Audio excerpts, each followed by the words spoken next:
Bonjour, voici la vidéo numéro 47 consacrée à Alexis Piron. Tomber par hasard sur un auteur aussi peu connu qu'Alexis Piron et découvrir un des plus grands humoristes du XVIIIe siècle, quelle bénédiction. Il fut avocat un temps, mais s'orienta vers l'écriture délurée et caustique. Il se fit connaître par une ode à Priape, le pénis, qui constitua une sorte de bible de ce qu'il ne faut pas dire en public sur ce sujet, le sujet du pénis, Priape. Quand Piron voulut entrer à l'Académie, ses détracteurs ne manquèrent pas de ressortir la fameuse ode, mais Fontenelle se porta à la défense de Piron en disant « Si Piron l'a faite, il faut le gronder, mais l'accepter. S'il ne l'a pas fait, fermons-lui la porte. » Je vous propose quelques textes qui font le tour de la sexualité du bonhomme, il y en a pour tous les goûts, avec une tendance pour les amours à connotation religieuse. Je ferai donc 2 vidéos pour éviter trop de longueur. Mais je vous rappelle que le texte peut être lu si vous actionnez le bouton lecture sous-titres automatique et que le texte est toujours imprimé en bas si vous appuyez sur le bouton afficher plus. Voici donc le premier texte, Colin, poussé d'amour folâtre.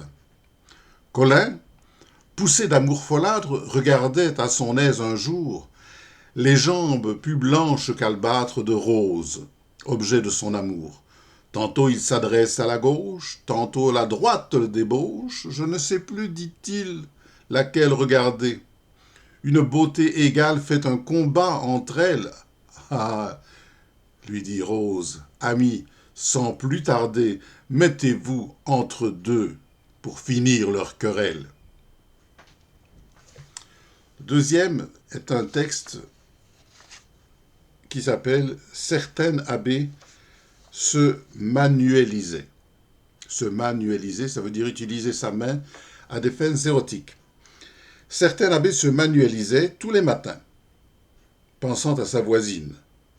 Son confesseur, l'interrogeant, disait « Vertu de froc, c'est donc beauté divine ?» Ah, dit l'abbé, plus jante chérubine ne se vit onque. C'est miracle d'amour. Téton? Oh, Dieu sait. Et croupe de chanoine. Toujours j'y pense. Et même encore ici, je fais le cas. Par Dieu, lui dit le moine, je le crois bien, car je le fais aussi. Troisième texte, on reste chez les bons pères. Certains novices, auprès d'un loyaliste, se confessaient d'être entichés d'orgueil. Et cependant, le nègre sodomiste, au jouvenceau, faisant joyeux accueil, ardois tout vif en son sacré fauteuil. Tant qu'à la fin, sous l'ardente gouttière, approchant vite une des mains du frère, et l'inondant, « Tiens, dit l'humble prophète, regarde, enfant d'orgueil et de misère, ex quo luto nascuntur homines, de cette saleté naissent les hommes. » Et un quatrième texte qui s'appelle le médecin d'un écolier malade. Le médecin d'un écolier malade recommanda qu'on gardât de son eau. On en serra. Mais la garde maussade, l'ayant fait choir, à son propre tonneau, vite en retire et remplit le vaisseau.